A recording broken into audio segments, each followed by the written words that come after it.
অনুশ্রী রায় এবং বনশ্রী রায়। প্রথমে আমরা আমাদের অতিথিদের বরণ করে নেব। বরণ করবেন মাননীয় প্রধান শিক্ষক মহাশয় বিদ্যালয়ের পক্ষ থেকে।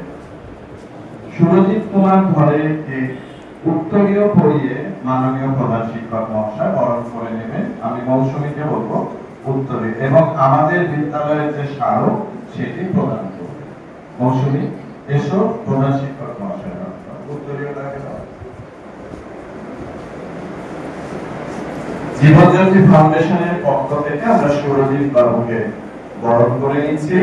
সুরজিৎ বাবু শিক্ষারত্ন প্রাপ্ত, বর্তমানে বিধাননগর গভর্নমেন্ট হাই স্কুলের অ্যাসিস্ট্যান্ট টিচার। আমাদের বিদ্যালয়ে 60 বছরের স্মারক আমরা তুলে দিচ্ছি এবং পুষ্পস্তবক আমরা পুষ্পস্তবক তুলে দিচ্ছি ওনার হাতে।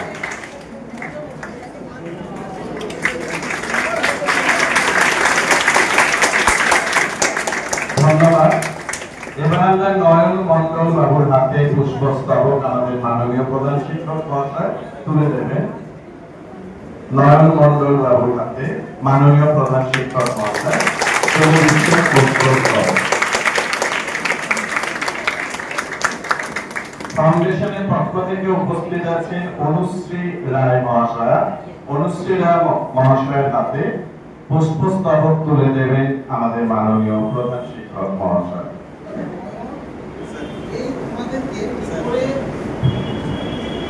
কি করে ভালোভাবে অঙ্ক করতে হবে, অঙ্কে ভালো নাম্বার পেতে হবে, কোন কোন জায়গায় কি কি ভুল থাকলে পরে নাম্বার কম পাওয়া যায়, এই সমস্ত বিষয়ে ওইভাবে মূলত অঙ্কের ভীতি দূর করার চেষ্টা করবে এবং মাধ্যমিকে যদি ভালো নাম্বার পাওয়ার চেষ্টা করবে। তো ও নিজেও একজন স্টুডেন্ট এবং কোনো একজন স্টুডেন্ট, যেমন আমি নিজে একজন স্টুডেন্ট। সারা জীবনই যখন যেখান থেকে শেখা যায় ততদিন পর্যন্ত আমরা স্টুডেন্ট থাকবো, মরে যাওয়ার আগে পর্যন্ত, যতদিন আমাদের শেখার গুণটা থাকে। তাই এখানে যারা বসে আছে শুধু হাতটা দিতে হবে, যতক্ষণ ও বলবে ততক্ষণ শিখতে হবে, শুনতে হবে। পাশের স্কুলের অঙ্কের দিদিমণিরা তারাও এটা শোনার জন্য এসেছেন, বুঝতে পেরেছেন? How to develop there team, সেইভাবে বসে থাকার কথা। আমাদের সুভাষিনী বালিকা বিদ্যালয়ের গণিতের শিক্ষিকা দুজনে, অঙ্কের টিচার, ওনারা দুজনে এসেছেন এই প্রোগ্রামটাকে সুন্দরভাবে দেখার জন্য। আমি প্রোগ্রামটা গুরুত্ব বুঝতে পেরেছো, তাই কোনোভাবে কারো যেন অ্যাটেনশন একটুও কম না হয়, ঠিক আছে? এবার অনুশ্রী ম্যাডামকে বরণ করে নিচ্ছেন মাননীয় প্রধান শিক্ষক মহাশয় পুষ্পস্তবক দিয়ে। ফাউন্ডেশনের পক্ষ থেকে উপস্থিত আছেন বনশ্রী রায় মহাশয়। বনশ্রী রায় মহাশয়কে পুষ্পস্তবক দিয়ে বরণ করে নিচ্ছেন মাননীয় প্রধান শিক্ষক মহাশয়। আমাদের এই বরণ পর্ব শেষ হলো। মাননীয় প্রধান শিক্ষক মহাশয় আজকের এই সভার উদ্দেশ্য আমাদের সকলের সামনে জানালেন। এবার আমি সুরজিৎ বাবুর হাতে মাইক তুলে দিচ্ছি আজকে সমগ্র এই অনুষ্ঠান এবং সেমিনারটি পরিচালনার জন্য। আমি সুরজিৎ বাবুকে এগিয়ে আসতে অনুরোধ করছি। বিদ্যালয়ের প্রধান শিক্ষক মহাশয়, তাকে আমার প্রণাম, এবং একাডেমিক কাউন্সিলের যারা রয়েছেন সবাইকে আমার প্রণাম। অন্যান্য শিক্ষক শিক্ষিকা এবং পার্শ্ববর্তী স্কুলের দুজন দিদিমণি এসেছেন। কালকে রাত্রেবেলায় আমার সঙ্গে কথা হয়েছে ওই স্কুলের প্রধান শিক্ষিকার সঙ্গে, এবং উনি হয়তো আমাকে আবার জুলাই মাসে ডাকবেন, তোমাদের এই এরিয়াতে আবার কাজ করতে আসবো। আমার পরিচয় তোমরা জানো। তোমরা অনেক সময় বাংলা শিক্ষা পোর্টাল যদি খোলো, হাই সেকেন্ডারি কাউন্সিলের এখন যে সেমিস্টার সিস্টেম সেই সম্পর্কে হয়তো তোমরা পেয়েছো ধারণা। এই সেমিস্টার সিস্টেমের জন্য কিন্তু অনেকদিন থেকে লড়াই করেছি, এবং তোমাদেরকে একেবারে সারা ভারতবর্ষের সঙ্গে তাল মিলিয়ে প্রতিযোগিতায় যাতে তোমরা সফল হতে পারো তার জন্য কিন্তু আমরা সেমিস্টার ব্যবস্থাটাকে জাতীয় শিক্ষানীতি, রাজ্য শিক্ষানীতির একটা অংশ হিসেবে তুলে ধরতে পেরেছি। এবং বিশেষভাবে আমাদের শিক্ষা দপ্তর, আমাদের রাজ্যের যিনি মুখ্যমন্ত্রী এবং শিক্ষা দপ্তরের সঙ্গে যুক্ত যারা আধিকারিক রয়েছেন তাদের সবাইকে আমার ব্যক্তিগত কৃতজ্ঞতা জানাই। এই জন্যই জানাই যে তারা না ছাড়পত্র দিলে তোমরা এই সুন্দর সুযোগটা পেতে না। স্যার তোমাদের বললেন যে জীবনজ্যোতি ফাউন্ডেশন, কখন বলতো মানুষ কোনো কিছু করে যখন তার সমাজের জন্য ডাক পড়ে। এই প্রতিষ্ঠানটা কিন্তু খুব পুরনো একটা প্রতিষ্ঠান। যখন করোনা মহামারী দেখা দিল তখন তোমাদের মতো স্কুলের ছাত্র যাদেরকে আমরা গড়বার দায়িত্ব নিয়েছি, সেই দায়িত্বের জায়গা থেকে একজন ছাত্র এখানে নয়ন রয়েছে। আমরা রাত্রেবেলায় গল্প করতে করতে ঠিক করলাম যে করোনা তো শুরু হয়েছে, প্রচুর মানুষের না গিয়ে থাকতে হচ্ছে, বাচ্চাগুলো স্কুলে পড়তে পারছে না, কি করা যায়। দুটো প্রস্তাব দিয়েছিলাম। একটা হচ্ছে তখন আমাদের কমিশনার ছিলেন অনিন্দ বিশ্বাস, কমিশনার অফ স্কুল এডুকেশন। তাকে প্রস্তাব দিয়েছিলাম যে বাংলা শিক্ষা ক্লাসরুম, নামটা আছে কিন্তু এবিপি আনন্দতে হয় না, নিউ এইটিন বাংলাতে এখন হয় না। আমরা স্বাবলম্বী, আমরা আমাদের সরকারের পক্ষ থেকে উচ্চ মাধ্যমিক শিক্ষা সংসদের ইউটিউব চ্যানেল আছে, ফেসবুক পেজ আছে এবং পশ্চিমবঙ্গ সমগ্র শিক্ষা মিশন, সেখানে বাংলা শিক্ষার ক্লাসরুম এই ক্যাপশনে তোমরা দেখবে, সেখানে কিন্তু ভিডিওগুলো আপলোড হচ্ছে তোমাদের মাধ্যমিকের জন্য। সুতরাং আমরা করোনা পরিস্থিতিতে যা ভেবেছিলাম তাকে বাস্তবে কিন্তু আনতে পেরেছি। আমরা স্বপ্ন দেখেছিলাম, কাদের জন্য স্বপ্ন দেখেছিলাম? তোমাদের জন্য।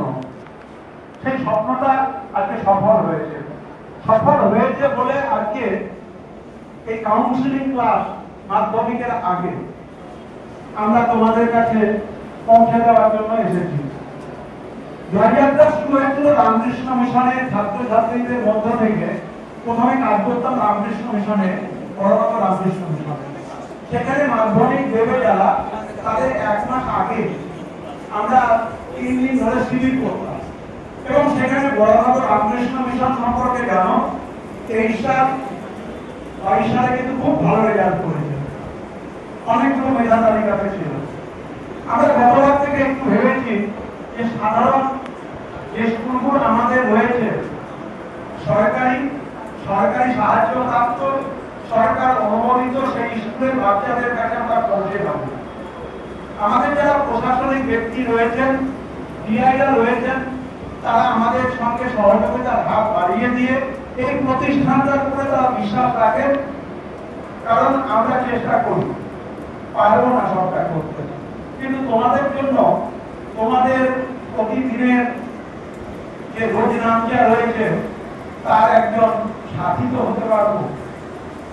এই জায়গা থেকে কিন্তু আমরা এই বছরে 2025-এ যারা মাধ্যমিক দিয়েছে, যে সমস্ত ছেলে মেয়ের বাবা মার আর্থিক ভিত খুব দুর্বল, তাদেরকে আমরা বই দিয়ে সাহায্য করেছি। বই মানে ভালো বই, পাঠ্য বই শুধু নয়, রেফারেন্স বইও দিয়েছি। তোমাদের কাছে আজকে আমরা তথ্যটা নেব যে সত্যিকারে তোমাদের জন্য তোমাদের পাশে দাঁড়ানোর জায়গাটা কতটা রয়েছে, আমরা দাঁড়াবো। দেখো, প্রথমে তোমাদের একটা প্রশ্নপত্র আমি দিয়েছি, আছে প্রশ্নপত্রে ওনাদের একটা কোশ্চেন বুকলেট নাম্বার K4678736 আছে তো? এটাকে তোমাদের মেন খাতাতে লিখতে হবে। মেন খাতাটা এটা হচ্ছে মেন খাতা, যেটাতে পরীক্ষা দেবে। মানে ডিভিডেন্ড শেষ হয়ে গেছে, এখন কি মানে ওনার মধ্যে আছে, ওরা মনে হচ্ছে যে বাড়িতে যাবে। আমিও তোমাদের মধ্যে তো কারণ আমি বেশি কিছু বলবো না, স্যার সবই বলে দিয়েছেন, ইন্ট্রোডাকশন পার্ট সবই বলে দিয়েছেন। আমি মেন জায়গায়, ঠিক আছে? তো অঙ্কে যেরকম সবাই আমরা সবাই ভাবো যে খুবই কঠিন হয়, কোনো একটা সাবজেক্ট মানে খুব মাথায় ঢুকছে না, পড়তে পারছি না। তো এবার অঙ্কে যেরকম সুলভ হয়ে যায়, সেরকম স্যার যেরকম বলবে সেরকম একটা পাওয়া যায়। এবার হয়তো 90, 95, 100 সবাই পায়, কেউ টার্গেট করে না 100 অবস্থা, হয়তো কিছু জায়গায় নম্বর কমে গেল, হয়তো কোনো জায়গায় সে মনের মতো মানে এখানে আমার মনের মতো যেখানে বিষয়টা সেরকম তো নেই, তুমি ওই অঙ্ক ঠিকঠাক মেলাতে পারো তাহলে তোমার নম্বর পাবে। তো মেন জায়গায় এবার আসি যে তুমি তোমার চেষ্টা কি করা পারছো যে তোমার 90 উঠে যাচ্ছে 100-তে, তুমি কিভাবে 100 তুলবে বা আরো ভালো নম্বর পাবে, ঠিক আছে? তো আজকে আমার মেন প্রেজেন্টেশনের বিষয় হচ্ছে প্রথম কথা যে পয়েন্টস টু বি রিমেম্বার, কি তোমরা জিনিস মনে রাখো, ঠিক আছে?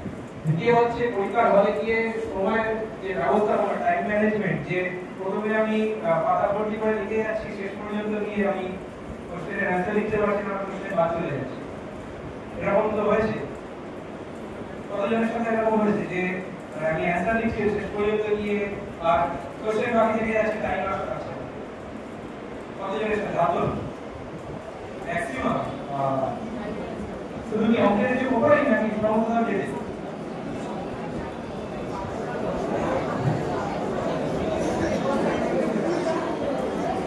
ঠিক আছে, ঠিক আছে, ঠিক আছে, ঠিক আছে, ঠিক আছে, করো এবার। আচ্ছা, তো সেটাই আমি বলবো যে সময় ব্যবস্থাপনা তোমরা কি করবে, যেহেতু এটা প্রি-মাধ্যমিক এখন পর্যন্ত টেস্ট পরীক্ষা হয়নি, টেস্ট পরীক্ষা তোমরা একটা চান্স পাবে যে এইটাকে আমার এই বক্তব্যগুলোকে প্রয়োগ করার জন্য, ঠিক আছে? তারপরে হচ্ছে আসি যে বইয়ের ভিতরে মূল যে সূত্রের ধারণা, কোন সূত্র কোথায় কি প্রয়োগ করবে না করবে সেইসব বিষয়গুলো, মানে পার্সোনালি আমিও বলে রাখি, আমিও মাধ্যমিকের 100 পেয়েছি, উচ্চ মাধ্যমিকের 100 পেয়েছি। তো মানে আমি সেই এক্সপেরিয়েন্সটা শেয়ার করবো যে কিভাবে লিখলে হয়তো তোমরা পাবে, ঠিক আছে? তারপরে হচ্ছে আরেকটা চাপ পয়েন্ট, যে চাপ মোকাবিলা, যে পরীক্ষার সময় তোমরা মনে করছো যে মানে এটা হচ্ছে না আর এটা কমপ্লিট করতে গিয়ে ওটা হচ্ছে না, এরকম কিছু সব সাবজেক্ট একসঙ্গে যখন পরীক্ষা চলছে তখন তোমার মনে হচ্ছে যে আজকে আমার এই সাবজেক্টটা ভালো হচ্ছে না, এই সাবজেক্টটা করতে গিয়ে অন্য সাবজেক্টটা খারাপ হয়ে যাচ্ছে, সবকিছুই মনে হতে পারে। তো সেইগুলো থেকে কিভাবে টেস্ট থেকে বাইরে বেরিয়ে আসবে, ঠিক আছে? শেষে যদি তোমাদের কিছু প্রশ্ন আমার করার থাকে তাহলে আমাকে করবে, তাহলে আমি শুরু করছি।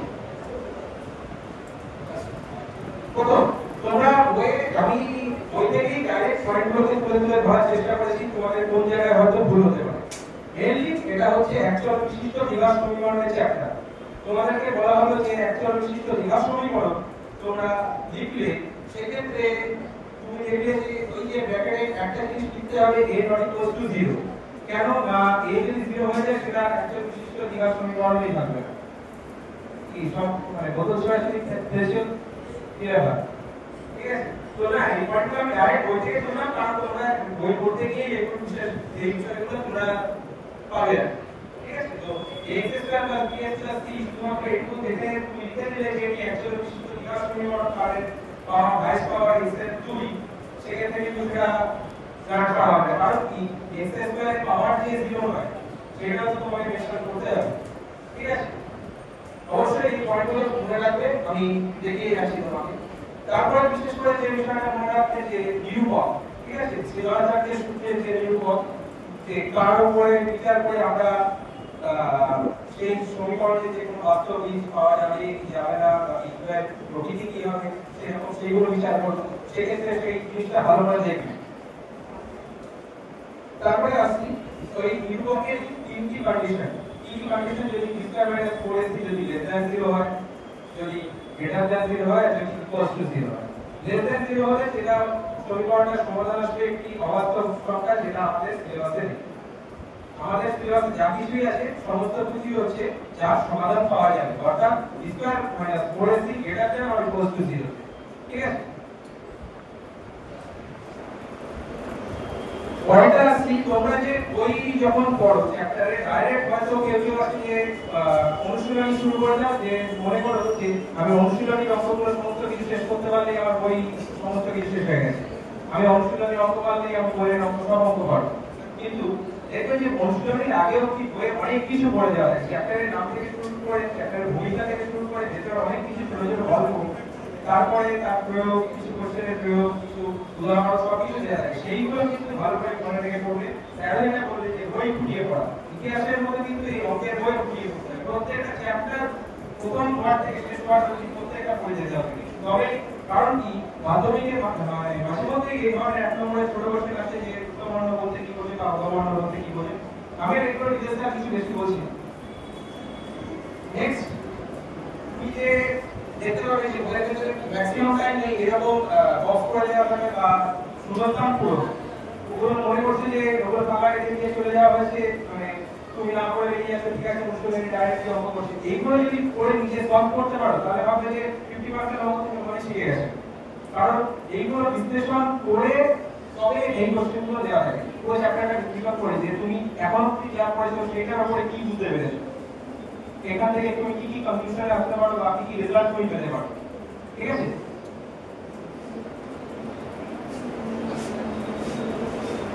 নেক্সট আসছে তোমরা বেশিরভাগ জায়গায় যেটা গন্ডগোল করো যে বৃত্তাংশ বা বৃত্তবলয়, ঠিক আছে। বৃত্তবলয়টাকে অনেক সময় মনে লেখো বৃত্তাংশটাকে লেখো অনেক সময় বৃত্তবলয়। ফলে যখন পড়বে তোমরা কিন্তু ভালো মতো ধারণা রেখে পড়বে যে কোনটা বৃত্তাংশ আর কোনটা কিন্তু বৃত্তবলয়।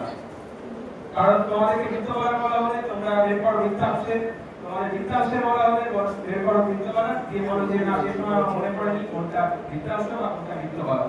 ফলে সবে মনে রাখার চেষ্টা করবে কোনটা বৃত্তাংশ কোনটা বৃত্তবলয়, এই দুটোর মধ্যে যেন না বলে। আচ্ছা, তারপরে তোমরা মোটামুটি সবই আয়তন বা ক্ষেত্রফল, চার দেওয়ালের ক্ষেত্রফল বা সমগ্র তলের ক্ষেত্রফল সবকিছু তোমরা পড়েছো। কিছু বিশেষ করে কিন্তু অনেকেরই এই জায়গাটা কিন্তু মিস হয়ে যায় যে ঘরের চার দেওয়ালের ক্ষেত্রফল, ঠিক আছে। অনেকেই লিখে দাও যে মানে দৈর্ঘ্য ইনটু প্রস্থ প্লাস প্রস্থ ইনটু উচ্চতা প্লাস উচ্চতা ইনটু দৈর্ঘ্য এর বাইরে 2 দিয়ে রুট করে দাও। সেক্ষেত্রে কিন্তু ঘরের চার দেওয়ালের ক্ষেত্রফল আর সমগ্র তলের ক্ষেত্রফল তার মধ্যে যে কি পার্থক্য সেটা কিন্তু বুঝে তোমাকে ফর্মুলা অ্যাপ্লাই করতে হবে।